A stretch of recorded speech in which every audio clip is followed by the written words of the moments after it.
Debt is preventing black people from closing the wealth gap. Listen, let me be real. I'm coming with y'all from this heat from the very beginning. Black people, we gotta stop blaming white people for our financial mistakes. What's happening? No captain. We with AO, about to get a plate. Oh, pull up to the table. Let's go. The total consumer debt in the United States of America as of this year, the year 2022, is at $15.84 trillion. That's $15.84 trillion. Let's get straight into it. CJ, turn me over to my iPad real quick, man. I want to break this down for my people here. I want y'all to see this. So $1.46 trillion are in auto loans. This is your Mercedes, your BMWs, your Bentleys, you name it. $1.1 trillion, okay, is in your credit card debts. Okay, I ain't tripping. Now here's what I'm not really tripping on about, right? 10.93 trillion homes.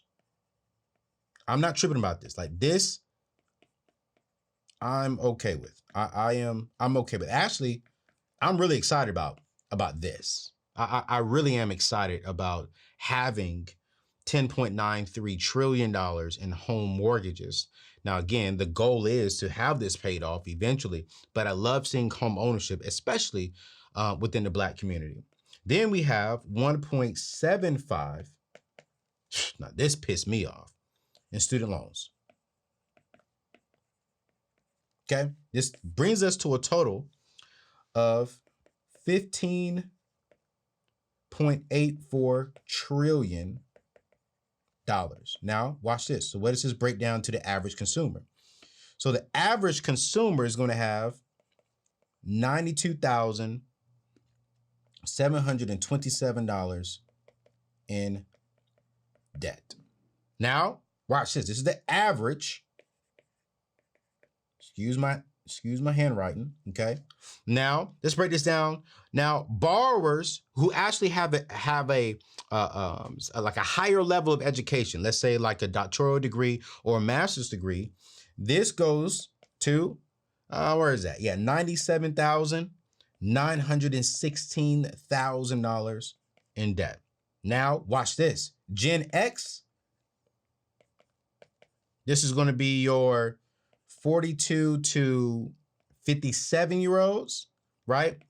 They have the highest amount in $140,643,000 in debt.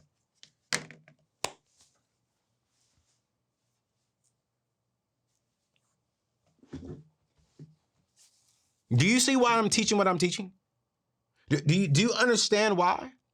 The average person is going to be right around $92,000. That's $6,000 less than $100,000 in debt between student loans, credit cards, mortgages, and all. Then the average Gen X, my parents' age bracket, they're at $140,000 in debt on average. But I've mentored and tutored people who have $200,000, $300,000, $400,000 in in debt, period, outside of a mortgage. And so society is telling us that debt is a good thing. But the truth is, debt holds us back from really accomplishing our dreams, from building that dream home. Debt is preventing black people from closing the wealth gap. Listen, let me be real. I'm coming with y'all from this heat from the very beginning. Black people, we got to stop blaming white people for our financial mistakes. I know I'm going to see it in the comments. I can't believe Anthony just said that. Now, yes, there are certain things that, yes, white people need to own up to when it comes to how they treated us African Americans. But black people, we got to stop blaming our poor financial decisions on other people and start stewarding our money well. And while we are fighting the fight to end racism, to end the stupid stuff that's happening to people of minorities, let's fix our homes first. And we're going to talk about that today. I'm tired of tutoring and mentoring and coaching people.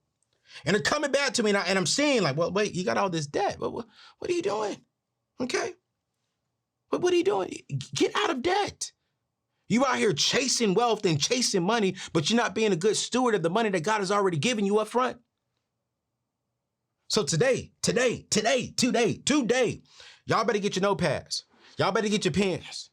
Y'all gonna share this video because I'm gonna walk you through the basics. This is how Anthony O'Neal got out of debt. I was $35,000 in debt before I even turned 20 years old, before I even turned 19. I was $35,000 in debt, $15,000 in credit card, $10,000 in furniture bills, and $10,000 in student loans. When I didn't even need the student loans because I had my father's GI Bill and I had a partial scholarship from the NFL, not the National Football League, the National Forensics League. I didn't know how to play football. I was too short. I was a good debater, and they gave me a partial scholarship, and I had my father's GI Bill. And I was able to go to school at Palomar College, but you know what? I messed up. I acted a fool, and I did some stupid stuff. And I borrowed money. I borrowed money to impress people. I borrowed money to impress ladies. And I forget, the first $500 credit card, I spent it within a matter of 13 hours. My first credit card, $500. I got it. My mama slapped me inside my head. You don't need that credit card. I'm a grown man. $150 gone within a matter of an hour. Red Lobster, all you can eat biscuits. Then another $150 on roses. Sent her 2 dozen of roses, 2 boxes of chocolates. I was going to send her a third one, but she already had me. You know what I'm saying? I was all chocolate she needed. Then I really wanted to impress her the next day when we met up. I said, you know, let me go to the mall. Went to the mall, bought her a Dooney & Burke's purse. A Dooney & Burke's purse for $200. $500 going within a matter of 13 hours. I got the car like at 5 o'clock that afternoon, and by 3 o'clock the next day, gone. All gone. But I said exactly what everyone else said. You know, I'm gonna have this credit card just for emergencies. And it was an emergency to impress her. So before we get into today's show on how do we literally, what are the basics of being a good steward of our money? What is the basics of getting out of debt? Just 2 quick things. Number 1, if you like today's show, if you just like rocking with me, I want you to do me a favor, hit that subscribe button. Join the family, be a part of a growing community that we are eliminating debt, we are building wealth, and let me introduce y'all to something. We're developing a neat life. I just launched a brand new network called the Neatness Network, where we're gonna be really focused on helping you all grow a neat life. You don't need perfection. You don't have to be perfect in all your aspects. Your money doesn't have to be messy. It can be neat. Your relationships don't have to be messy. It can be neat. Your business doesn't have to be messy. It can be neat. We're going to be focused on a neat life. So if you really are a part of this community, please hit subscribe. Please hit the thumb up on today's show. If you're watching on YouTube, please leave us a 5-star review on our podcast channels if you're enjoying this podcast. Here's number 2. As we're talking through this, I felt this on my spirit earlier, that some of you are stressed right now. That some of you are with this recession, with the high inflation, the cost of groceries going up, the cost of gas is going up. And then now we're in this recession and you don't know what's happening. Some of you are under some stress. And I'll be real with you. I've had some stressful days. I've had some days where I'm like, well, man, am I going to make it? You know, I got a staff now. I got close to 6 people on my payroll, 4 of them full time. And I'm like, God, oh, Jesus. And I got a little like, whoa, a little anxiety hit me. And I was like, well, God, wait. And you know what? I went and talked to my therapist. I just really started talking about everything that's on my mind and talking about what's going on in the world. And I started processing things. And I'll be honest with you, talking to my therapist actually gave me strength to go back and to not worry about nothing. And I'm going to be real with you. And it wasn't just my therapist. I talked to my therapist and to my spiritual coach, my spiritual business coach. It's like, hey, these feelings are normal. What you're feeling, what you're experiencing, what you're expressing is normal. Keep talking to your therapist. And every time I talk to my therapist, I feel stress just come off of me. So today I want to encourage you to join my friends over at BetterHelp. You can go to anthonyoneal.com/BetterHelp. They're going to give you 10% off for your first month for you trusting them, for you trusting me and BetterHelp with your mental health. Listen, there's nothing sexier than a healthy woman who is mentally healthy. There's nothing sexier to ladies, not to me, to ladies, than a man who is mentally healthy. And right now, we all, even if you feel as if everything is okay, trust me, BetterHelp will make you even feel better. They may even point out some things in you that you didn't know were kind of mentally off a little bit to help you get better. So go to anthonyoneal.com/BetterHelp. So one of the questions that I am always asks is, Anthony, what is good debt in your opinion, or what is bad debt in your opinion? And y'all, I want to break down the first thing that I really want to talk about today. What is debt? Like let's talk about that. And debt is something, typically money, that is owed or due. This is per the Oxford Dictionary. Let me just tell you AO's version. If you owe someone money, you're in debt. If I give you $5 and I say, hey, here you go, here's $5, and I need it back by such and such date, you are in debt to me.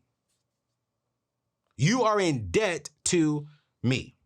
Okay, so let me just address this up front. I'm about to really hurt some feelings right now. And today's just going to be that kind of day, but it is what it is. All right. There's no such thing as good debt. There's no such thing as bad debt. There's just a thing called debt. Bottom line. Good debt, bad debt, debt, yes. Okay, so what are the types of debt out there, Anthony, you're talking about, since you don't really believe in good debt or bad debt? Let me tell you right now, number one, credit cards. Debt. Student loans. Debt. Oh my gosh.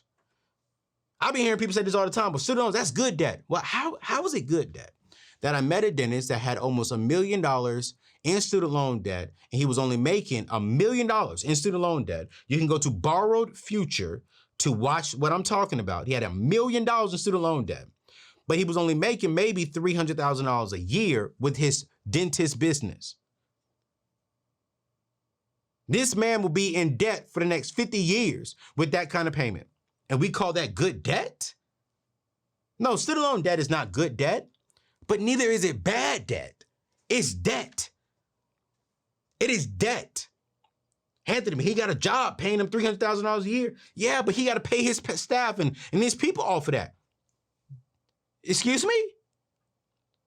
What is good about going to get paying $100,000, $200,000 for a degree, and you come back and you're only making $48,000 a year, $52,000 a year? What's good about that? Now I got it. You got your dream job. You got a nice job, but you're still in debt.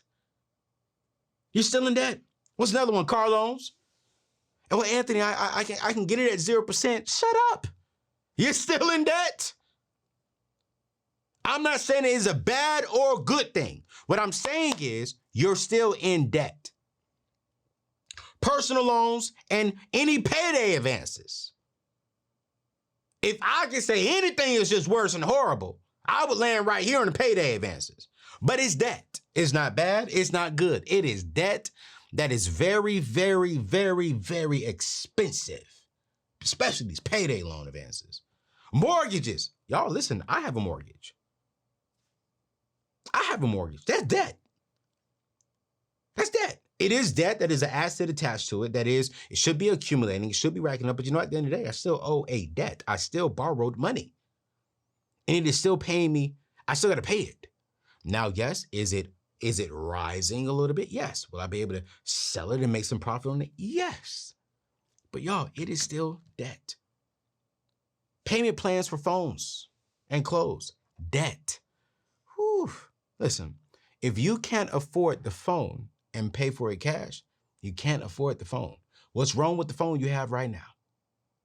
I know the Apple iPhone, they just announced it, and you're talking about, oh my gosh, I need to get it. I want to get it and just put it on my payments for the next 2 years. What? No. What in the world?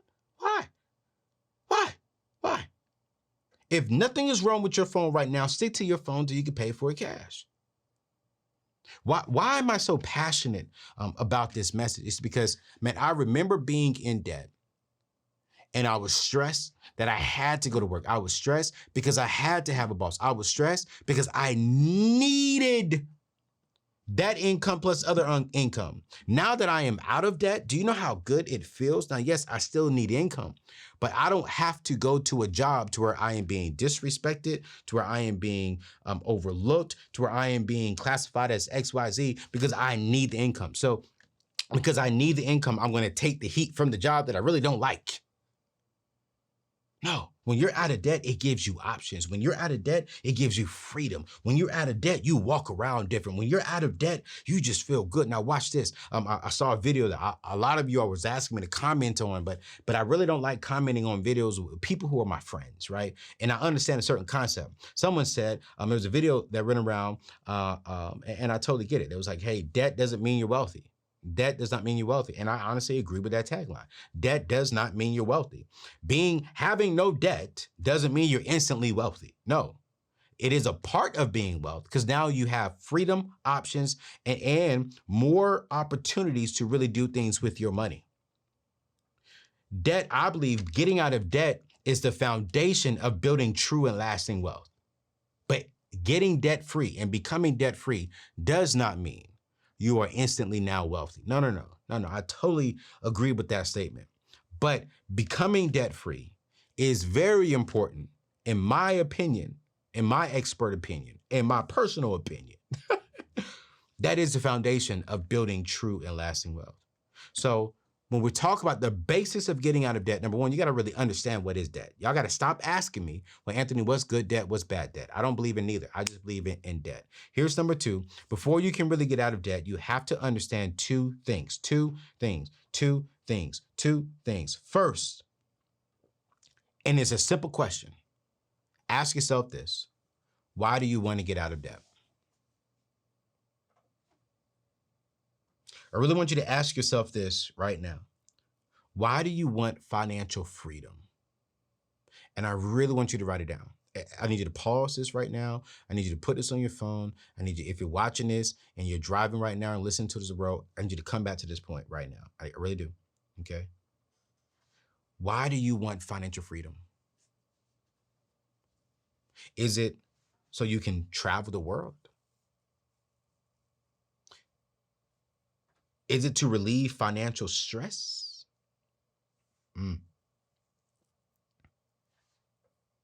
Or what about, is it so you can break generational poverty in your family? Or is it because you want to be the first millionaire in your family? Or what about, is it because all you've seen was debt?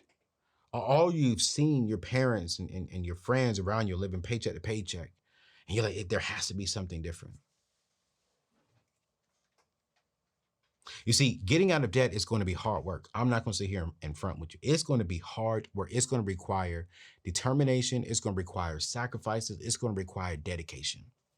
So having your why will keep you motivated when you're tempted to quit. Having your why will keep you motivated when all your friends are going out to Mexico, Cabo and Cancun for spring break, or for, summer vacays, or for just a weekend to get away. And you're saying, no, I got to stay home because I'm in debt and I want to get out of debt and I want to start really building true wealth. Having your why will keep you motivated when the world is looking at you crazy for choosing this decision. You need that motivation. One of my good friends, Pastor Darius Daniels, says, if your why doesn't make you cry, then the price of commitment will make you cry. You need to really pause this video or come back to this video when you're home, and you need to write down your why. Why do you want financial freedom? And financial freedom is not just getting out of debt. Financial freedom is also having money in your bank account, having a fully funded savings account, having an investment account, having a couple $100,000 to sit in your bank account. Do you understand how you would feel? How would you feel if you had no debt, if you had $100,000 sitting in your emergency fund, then you had a couple $100,000 to sit in your checking account so you can do whatever you want to do, and you got a few $1,000,000 sitting in your investments account, you got another $200,000 sitting in your kids' college fund. What? Why do you want financial freedom? Why do you want financial freedom? I was talking with a single mother, and she came up to me and she asked if she can get just 20 minutes of my time at this particular event, if I can just sit down with her and walk her through the process. And I said, sure, talk to me. And she said, Anthony, I really went home. She said, but I was just declined for a home because her DTI, her debt to income ratio, was extremely high because she lost one of her jobs. And when I was sitting down talking to her, she makes good money, for one. And honestly, she should not have been declined. Let's just be honest. She shouldn't have been declined because she actually makes good money on her main job. And her DTI wasn't that high. She had a lot of student loans, yes, but it wasn't that high, right? And when it comes to getting a mortgage, my first request is that if you could be debt free within the next 2 to 3 years, man, pay off your debt. Then go get a mortgage because you want that peace. But if all you have are your student loans and that's it, I'm cool with you, man. Get a mortgage. Go get a mortgage. I sent her over to my friends over at Churchill Mortgage, and I'll tell you about them in a little bit because they actually helped her out. They actually got her into a real nice home on a 30-year fixed rate, and she actually had some savings, and she was able to put I think 5% down, and Churchill took real good care of her. But when she came to me with this up front, she was like, Anthony, I said, well, why do you want a home? And she said, because I remember growing up and we had a 1-bedroom home, y'all, home, not apartment. I didn't even know they made 1-bedroom houses. She had a 1-bedroom house. Her and her siblings would sleep in the living room, on the floor, on the hard floor. Her mom and dad and the newborn baby would sleep in the bedroom. And she said they did that for 4 years. And then she said social services came and got her and her sisters because their living condition wasn't good because there was a leak in the ceiling and they would sleep in wetness every single time it rained. And she said, man, I have 2 kids. I've never lived in a home that is free. I've never lived in a 2, 3 bedroom home. I want to be able to give my kids something that I've never been able to experience. And she said, I need help getting my debt eliminated and getting into a home. And when she started telling me her story, she started crying. And because she was so convicted by her personal why, it made me get a little teary-eyed as well. You see, my father grew up with 16, 17 brothers and sisters in one house, a 3-bedroom home. My grandmama and grandfather couldn't afford a home. I think they maybe paid $15,000, $20,000 for the home back then. 16, 17 brothers and sisters with 2. That's 18 people living in one house, 3-bedroom. When she was telling me that story, I was like, I get it. So immediately I sent her over to Churchill. I said, hey, listen, you need to get into a home. I know. Anthony, she's still in debt. I get it. But it would have took her about maybe 8 years before she paid off her debt. And she only had like her student loans. And I was like, yo, get into a home. Sent over to my friends over at Churchill. Y'all can check them out over at Churchill as well. You can go to anthonyoneil.com/Churchill. And Churchill really got behind her. They gave her a fixed rate within a matter of 24 hours. They gave her a certified pre-approval. And on top of the certified pre-approval, they gave her an extra $5,000 to put on top of her earnest money to show that she is a serious buyer. And when she went to put down that on a home, the seller's like, wait, what's this extra $5,000 guarantee on this letter? And she explained to them like, hey, this is a guarantee that I am a serious buyer. Churchill Mortgage is saying they have already put me through manual underwriting, and that if we were to back out for any reason, you'll be able to keep my earnest money plus an extra $5,000. That put her to the top of the list with everyone who was trying to get a home at that time. And y'all, she got the home. And today she is attacking her debt. she is able to get a job, and she's actually about to join one of my programs that I'll tell you all about in a little bit, to where she's going to actually make an extra $2,000 on the side, building her own personal brand, sharing her story, sharing how God has been working through her. And she's going to take that extra $2,000 a month, which is going to be $24,000 a year, and put it all on her student loans inside of her brand new 3-bedroom home in a beautiful community for her kids. Her why is motivating her. Her why is really, really making sure that she is able to eliminate debt. So after you identify what debt is, you need to identify what is your answer. What is your why? What is going to motivate you to get out of debt? And number 3, the second thing is to understand how you got into debt in the very first place. That's number 3. How did you get into debt? You know, when I went off to college and I racked up these credit card debts, I didn't walk into the college and say, you know what, I want to get into debt. I want to be in the next 6 months, I want to have $35,000 in debt. I'm not, I'm not that guy. I didn't wake up and say, I just want to be in debt. I want debt. No, that's not what Anthony O'Neill said. I was following the ways of the world. I was following the people in the world, and I was like, yo, let me just follow and do what everyone else is doing. You see, as of May 2022, 58% of Americans, roughly 150 adults, 150 people who are above the ages of 21, live paycheck to paycheck. This is via CNBC and LendingTree. 58% of American people are living paycheck to paycheck. That is roughly 150 million freaking people who are waking up every single day, having to go to their jobs, because if they miss one paycheck, they're screwed. It sets them back for years. Then when they miss one paycheck, what happens? They go to a payday loan advance, and they're going in there and they're putting money on top of money. They're staying in this debt rackness, foolishness, and it's frustrating to me. It bothers me when I hear people, oh, you know what? Go get this debt or go get this credit card. Now, wait. Why would you tell someone go get a credit card when they're already living paycheck to paycheck? So now they're going to go rack up this bill. Now they're adding another bill on top of their monthly payment because you want them to get credit? No, frustrates the heck out of me.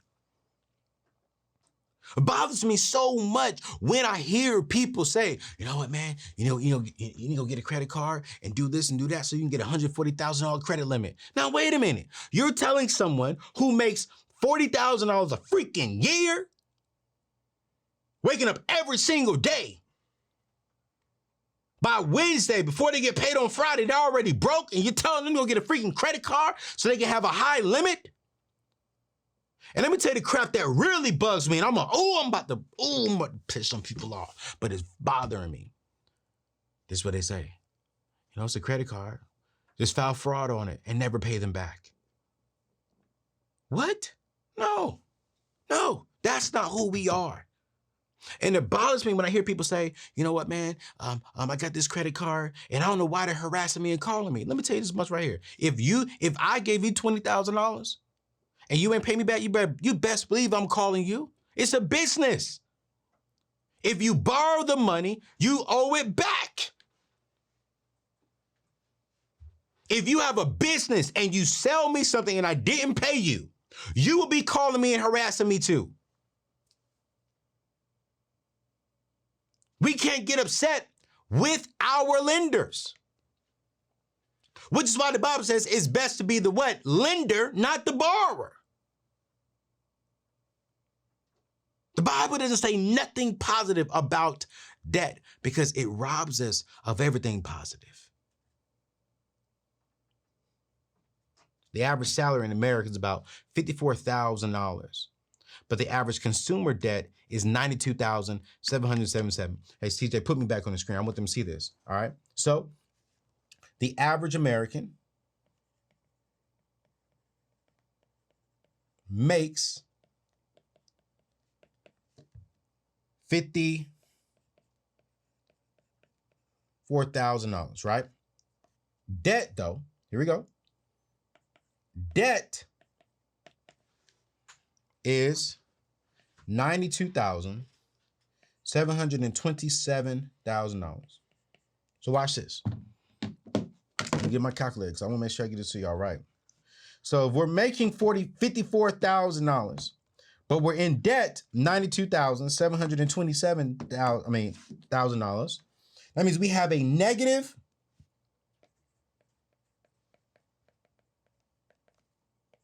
net worth of $38,727,000. And it's actually more than that. That just simply means if it's way more than that, probably because we add some more stuff into it. But if we're making $54,000 a year, but we're in debt $92,727,000, that means we're negative $38,000 at the end of the year. And this is because so many people are living above their means and buying things with credit, buying things with debt that they can't afford. So the more people live above their means, the harder it is and the harder it will be to get out of debt. And this is why I teach, and this is why I'm so passionate about this message. This is why I do what I do, because I want to help you get out of debt. I don't want you broke. I don't want you living your dreams. I don't want you not driving your dream car. I don't want you not living in your dream home. I don't want you not going on the vacations you want to be going on to. I don't want you not starting that business. I don't want you not doing the things that you desire to do. I want to make sure the things that you have, the things that you do, the things that you own don't own you.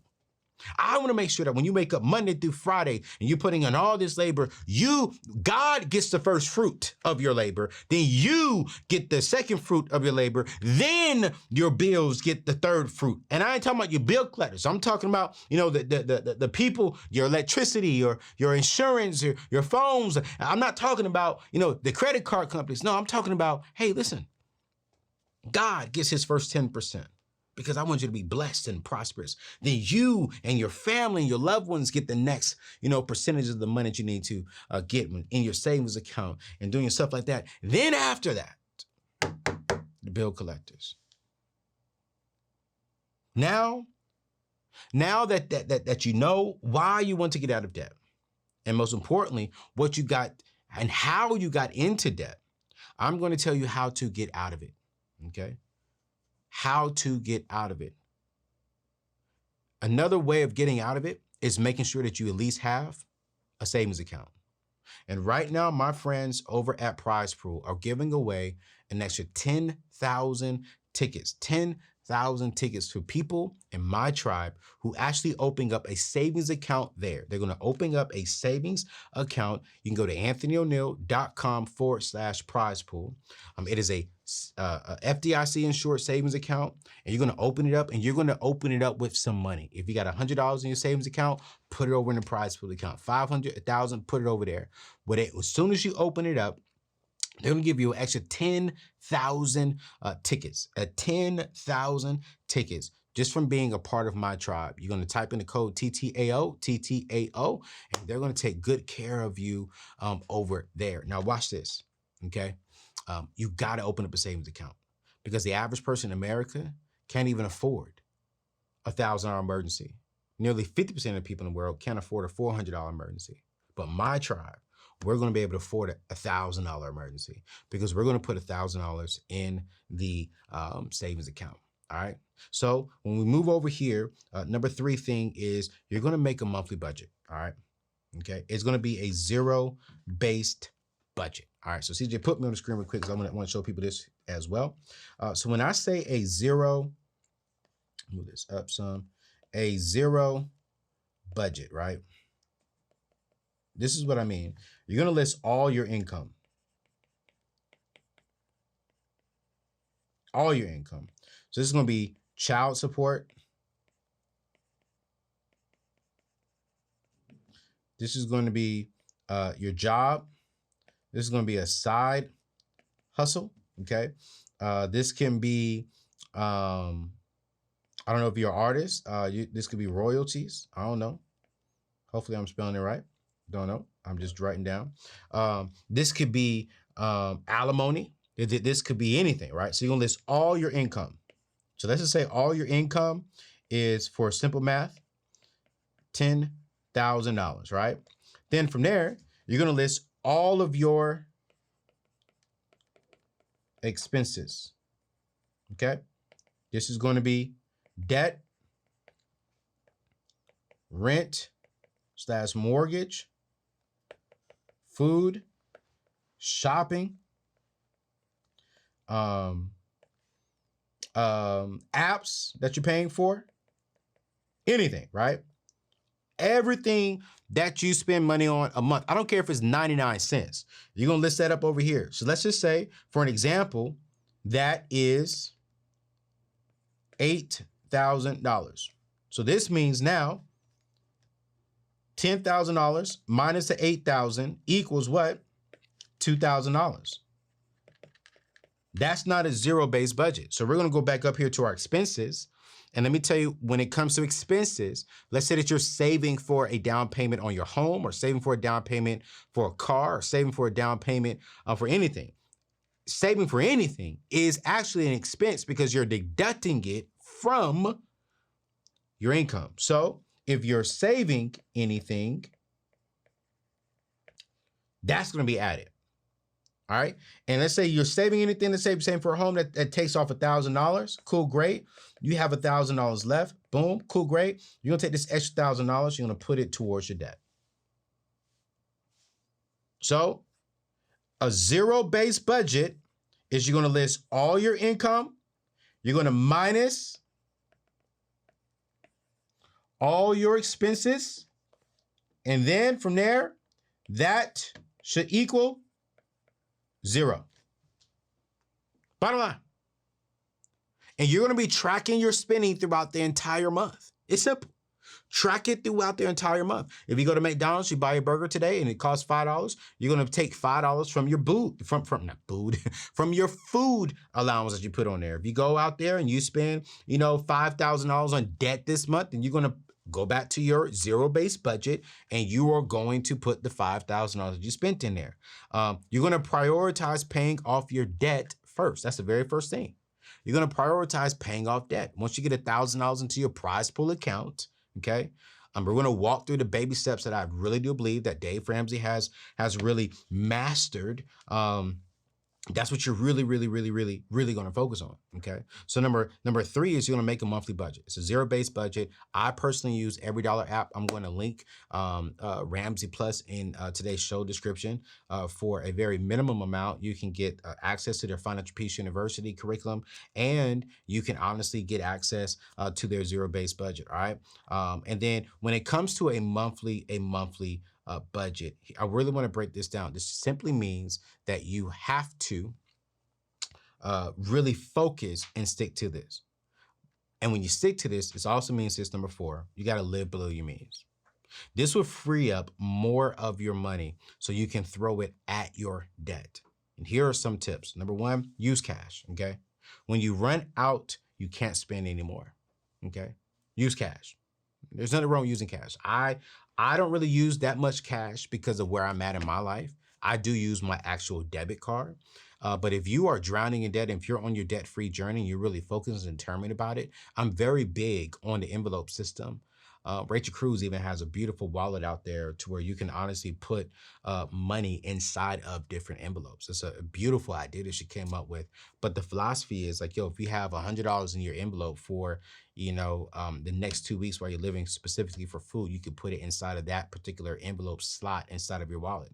If you are doing $100 for whatever, I think it comes with several different slots, but the whole mindset is once you use all that cash, you can't use it again. Like you can't go get something else out because you're sticking to the budget, all right? And then you're going to save for big purchases. You're going to ditch the payment plans, save up for big purchases, and you're going to pay cash. I just recently bought my Bentley and I paid cash for it. I saved, and I paid cash for it. Then you're going to have an emergency fund. You're going to have it parked at your prize pool account. And like I said, you can go to anthonyoneil.com/prize pool. This will get you a free checking account with no minimum balance you need to open up. If you're starting the whole debt-free journey, you want to go ahead and put $1,000 into that savings account, and it will bless you. And then here's next thing, man. As you're getting on this debt-free journey, you guys, you want to get off of social media for a while.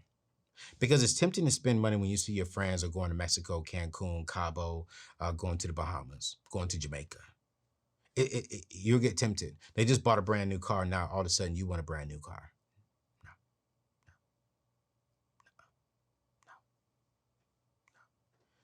You may need to get off social media. I mean, for me, I try to really get off. I try to get off, on the weekends. Y'all see me post Monday through Friday. I have an amazing team that helps me post that. But even on Saturdays and Sundays, you won't see as much from me because even sometimes I just want to unplug and just regroup and refresh. And if you're the type of person where mentally you're getting trapped in this race and you are being tempted to purchase things because you're seeing things on social media, number one, there's nothing wrong with you admitting that because we all have been there. I have been there. Unplug for a little while. And then here's something else when it comes to how do you really get out of debt? How do you really live below your means? Sometimes living below our means expanding our means, picking up a side hustle, picking up a side job. This month, I am releasing a brand new course called The Entrepreneur's Blueprint, the 7 C's, the guide to building a 6-figure impactful brand. And I'm going to be showing people how to build a brand from home, how to make an extra $1,000, $2,000, $3,000 a month from home on the side. And these 5 C's I'm going to be teaching inside this course has allowed me to go ahead and build a company that's making 6+ figures a month. And I want to show you how to make an extra $1,000 a month. So if my team and I can do 6 figures a month, we can easily show you how to do extra $1,000, $2,000, $3,000 a month. And if you really want to scale it to the next big level, I am actually going to be mentoring 20 people and inviting 20 people into my home to sit down with me and my team here in the studio. And we're going to be teaching them how to really build an impactful brand that makes them an extra 10, 15, 20, $100,000 a month. So if you want to be a part of that, text the word 6brand, word 6brand, BRAND, to 615-930-3431. Again, that is 615-930-3431. Text the word 6brand. And when we release this course, I'm going to send it to you. The course is going to be extremely cheap. I'm actually going to do a free masterclass coming up here soon to where you can really dive in and learn something for free. And maybe the free stuff may help you. But then the course is going to be extremely cheap. And then from there, I'm only allowing 20 people to sit down with my team. So if you really want to learn how to really start something on the side to help you eliminate your debt, that's going to help you build true wealth and help you put some money in your pocket, especially in this recession and high inflation time, text the word 6brand to 615-930-3431. Here's number 5, and the last thing we're going to talk about is here's the system that I followed to get out of debt. And these were Dave Ramsey's 7 baby steps and the debt snowball method. So his baby steps is very simple. Number 1 is you're going to save $1,000 starter emergency fund. This is very important. With nearly half of America can't even afford $1,000 emergency, but you can. So you're going to put $1,000 in there, and honestly, I would stretch it.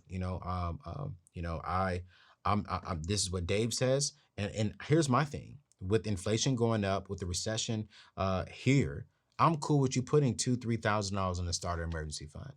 Now, I don't want it extremely high. I really don't. I really don't want it extremely high because, like Dave teaches, your starter emergency fund is not made to be cushion. It's just made to be an emergency fund. An emergency fund. You just broke your phone. That's emergency. Go get you another refurbished one. You just got a flat tire. That's cool. Go get you another tire. You just got into a car accident and you need to pay your deductible to get it repaired. That's an emergency. You just met a woman and she is fine as good God Almighty, and you want to take her out to Red Lobster and get that all-you-can-eat biscuits. That's not an emergency. You know what I'm saying? You just met this good-looking brother, got the right chest, got the nice little arms. You can see the 6-packs through his fitted shirt, and you want to go get your weave done, your hair done. You know what I'm saying? That's not an emergency. But while you were out on that date and you came out and you saw that someone broke your window and they stole something from outside of your car and they were trying to steal your car and they broke your ignition and you can't start your car, that's an emergency because you need to get that car towed now to the dealership or to your home. Do you see what I'm saying? The date is not important, but your car is an emergency. So babysitter number one is not made to feel comfortable. It is made to make sure that you can handle the basic, most important emergencies that come up. So you want to put the minimum of $1,000 in emergency fund to the max. I would say $2,000 to $3,000, depending on where you're at. Then number two, you want to attack your debt using the debt snowball method. Okay. Now you all are asking, like some of y'all have asked me, I think, can you break down the debt snowball method for me? And so we're going to do that right now. CJ, go to the screen for me. And so what you're going to do is you're going to list all your debt from smallest to largest. All right. So here's your debt. Okay. And let's just say right here is your first debt. Actually, make that a little bit smaller. Let's say this is your first debt, and then this is your next debt, and then this is your next debt, and then this is your next debt, and then this is your I'm gonna bring this down a little bit so y'all can see it, and then boom, that's your big one, right? So let's just say this is a credit card. Let's say this one's a credit card. And then let's just say this is a personal loan, okay? And then let's just say this one right here. Let's say this one over here is going to be your mortgage, okay? Actually, no, I don't want your mortgage on this one because you don't add your mortgage to the debt snowball. So let's just say this one and these last three. No, this one is a student loan. This one is a student loan. And this one is your car, all right? Car, all right? So what you're going to do, let's just say this one right here for an example. Let's just say your first credit card is $50 a month. Let's say this one right here is $75 a month. Let's say this personal loan is $250 a month. Let's say this car loan is $600 a month. And let's just say these student loans, which the majority of them are on pause right now, but let's just say between these two student loans, you're paying about $1,500 a month. This one, let's just say, is at 700, and this one is at 800. So what you're going to do is, let's say, if you're making extra income, you're going to make your minimum payments on all of these. So these are your minimum payments. You're going to make these minimum payments every single month. But let's just say you have an extra $100 that you can add on to it. So this means every month you're paying $150 on this first one, right? Okay, you follow me? So you're paying $150 on this first one. Now, once you get done paying this $150, you're going to come down here. You're going to add $150 to the 75, which puts you at $225 that you're going to be paying. So now you're paying $225 a month on this one, while you're still paying $250 on this one, $600 on this one, $700 on this one, and then $800 on this one. So you're making your minimum payments on all these, but now you took the $150 and you added it over here to the 75, you're paying $225, right? So now, once you pay off this $225, you're going to take that $225 and you're going to come over here. Now you're paying $475 on this one, and you're slowly but gradually knocking this one out while you're still making your minimum payments over here. You're still making your minimum payments over here, but your focus now, you got all this extra money over here, that's $475. Now you take that $475 and you come over here and you add it on top of the $600 on your car note, and now you're paying $1,075 on this, right? On your car note. Watch this. Now you're saving yourself from paying any extra interest on it, because now you're almost doubling your car note. So while you're paying off your car note, you're still making your minimum payments over here for $700, for $800, and you're still aggressively attacking this $175. You know what? Wait a minute. We just got an extra $1,000 from somewhere. What are we going to do? We're going to put that $1,000 on top of the car. Okay? Now we paying $2,075, and we're still making our minimum payments over here. Now we're debt free. Now that was a one-time gift that we got for, for the $1,000, but we're going to take that extra $1,075 that we was paying. We're going to add that to the $700. So now we're paying $1,775 on our student loan while still making this $800 payment over here. And we're steadily going over. Oh, you know what? We just got a tax return. We just got a tax return for $5,000. Oh my goodness. So are you telling me, Anthony, got to put on top of my debt? I sure did. Now you're paying $6,775, and you're still making your minimum payment. Now you just knocked that out real quick. Now we're taking that $1,775, putting that over here. $1,775 plus $800 is $1,975. Now we're paying $1,975 on this student loan. And you guys, wow. Wait a minute. Wait, what happened? It was my birthday, and I got like an extra $500 for my birthday. Anthony, can I go enjoy it? Nope. Put that $500 on top of your student loans. Now you're paying $2,475 one month. You just knocked out a little bit more. And you keep going, you guys. And you keep going until you're debt free. Now, what just happened? Now watch this. We were paying what? $1,975 a month in debt. So now we have a positive cash flow of $1,975 that we can add back to our investments. So now you got $1,975 there. Now you're going to go into, which is baby step number 3, and you're going to save a fully funded emergency fund. You're going to park this inside of your prize pool account, okay? Now you're going to save 3 to 6 months. If you're single, you don't have, and you have a real solid job, you don't have another major responsibility, that means your average payment, emergency, or your monthly budget should be right around, let's say right around $2,500 when you look at your rent, when you look at your car insurance, when you look at your stuff like that. So $2,500 times 3 is going to put us at $7,500. $7,500 divided into $1,975 extra. That's going to take you about 3.5 months to get to 3 months of emergency fund.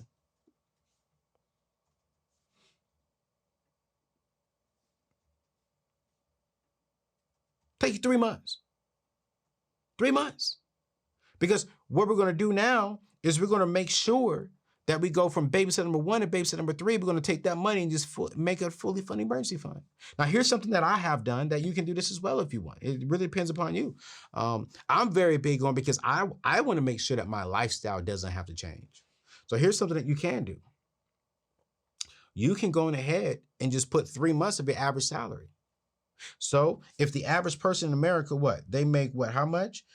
They make $54,000. So $54,000 divided into 12, that's $4,500. So after taxes, if you're single, it's going to be about $3,000. If you're married with some dependents, it's going to be right around maybe $3,500 that you'll get. So if you want to go from the average of $2,500, and if you want to go ahead and just put $3,000, $3,500 of what you're averagely making, net wise, into an emergency fund, just 3 months of that, that's fine too. So for me, I went aggressive with me. I'm not saying you have to do this, but for me, I put a year's worth of my average income. Okay. I put a year's worth of my average income into my personal account when I got debt free. And so I feel comfortable knowing that, man, if something was to happen, my lifestyle doesn't have to change. I don't have to stop golfing unless I choose to stop golfing so I can have some more cushion for emergencies. But I can survive, if I wanted to, a year and not change my lifestyle. My only debt that I have right now is non-consumer debt, which is a mortgage, right? My mortgage payments is very affordable. I'm good. So once you get a fully funded emergency fund, you're going to move on to baby step number 4. You're going to save 15% for your retirement. You're going to head and put 15% in your retirement, you guys. You're going to save for your future. Once you do that, you're going to save for your kids' college fund. Number 6, you're going to pay off your home early. And we're going to talk about that. Why is it so cool to pay off your home early? Okay. When you really have the opportunities and the options to have no debt, my friends from His and Her Money paid off their mortgage a few years ago. And I'm actually going to be interviewing a young lady here within the next couple of weeks. She'll be on the show. She is less than 30 and she paid off her mortgage. She's less than 30 and she already paid off her mortgage. Oh, this is going to be a show you do not want to miss. And then number 7 is become wealthy and just give generously. Listen, you guys, when it comes to getting out of debt, this is the basics. This is the basics of eliminating your debt. Okay. I'm going to make sure to drop Financial Peace University, which is inside of Ramsey Plus. I'm going to drop that link in today's show notes because I do believe that when it comes to getting out of debt, Ramsey Solutions has developed a proven plan that has worked for millions. Okay. The key thing I really want you to focus on is getting out of debt and eliminating your debt the biblical way. Now, once you get out of debt, you get your fully funded emergency fund, man. I really do believe that what you want to do with your money, as long as you're not borrowing other people's money, it's up to you. You want to go out there and buy a Bentley, go buy a Bentley, because I did. If you don't want to buy a Bentley, you just say you want to buy a nice Honda Accord, but then you want to go build a nice farm home or whatever it is, that's fine. Go do your thing. I'm here to help you with the foundation of building true and lasting wealth. I'm here to make sure that you can really do the things that you desire and live the dreams that are on the inside of you and do everything that God has given you. Before we close, I was at my very first mastermind. Pete Vargas does this, and he invited me in with a bunch of Christian believers who believe in building wealth. And they said something to me that was so good. Said, you cannot build the kingdom if you are broke. You cannot build the kingdom if you are broke. You cannot build the kingdom if you're drowning, if the kingdom is drowning in debt. Why is it the kingdom people have this scarcity mindset that, oh man, I shouldn't have a lot of money. I shouldn't have a lot of money. No. Had an opportunity to sit down with Tim Tebow at this event, and he said, man, I want you to make a lot of money. Do you know why? Because every time you can give away $1,200, you save a young lady for being raped. You save a young lady for being killed. So if you're broke, if you're living paycheck to paycheck, you can't help people. You can't serve people. You can't serve your own family. Your family can't impact others. If you're broke, he's like, go make a lot of money. It's not about the money that you have. It's about how are you making your money work for you in the kingdom. And you can't make your money work. You cannot make your money work if you're giving it all away to debtors, to bill collectors, to creditors. You can't. You can't build a kingdom if you're building the world.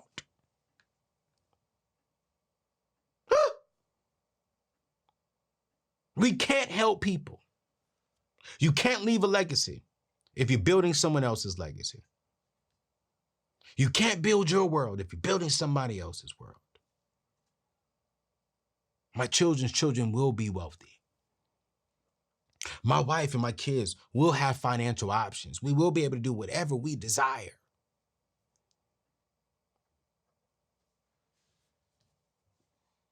So listen to me. If you follow this advice, you're guaranteed to get out of debt. And that means you're closer to financial freedom and establishing generational wealth for you and your family. Bottom line. Bottom line. So listen, I appreciate you and I love you. And I'm going to leave you with today's scripture. Psalms chapter 37, verse 21.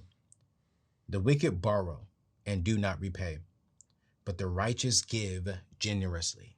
I want you to repeat this affirmation for today, and I want you to repeat this all week. I will get out of debt and achieve financial freedom for myself and my loved ones. I will get out of debt and achieve financial freedom for myself and my loved ones. I love you. I'm praying for you. And let's do this. If you are in debt, I just want you to write down in the comments, if you're watching this and listening to this on podcast, come up to the comments and just wave your hand at me. Let me know you're in debt. I'm praying for everyone who's in debt today because I do believe in the powers of miracles. I do believe that if we pray like it all depends on God and work like it all depends on us, that God will match us. And I do believe that God has power to miraculously wipe some debt. So I'm going to pray for miracles today. I'm going to pray that God, one day you could just wake up and, I don't know, something happened. While you're working on your debt-free journey, while you're living below your means, and while you're paying off your debt, hey, I want to challenge God to help you. I want to challenge God to give you money, give you some extra money so you can put towards your debt. I want to challenge God to where if you want to wake up and just miraculously it's going. I want to pray for miracles, signs, and wonders. I want to pray that God will do his part as long as you are doing your part. Drop your name, wave at me if you're still in debt, wave at me if you still want to build wealth. Because watch this, God is going to do it for you. And I promise you he will. It's your boy. I'm going to see you on the next show. Peace out.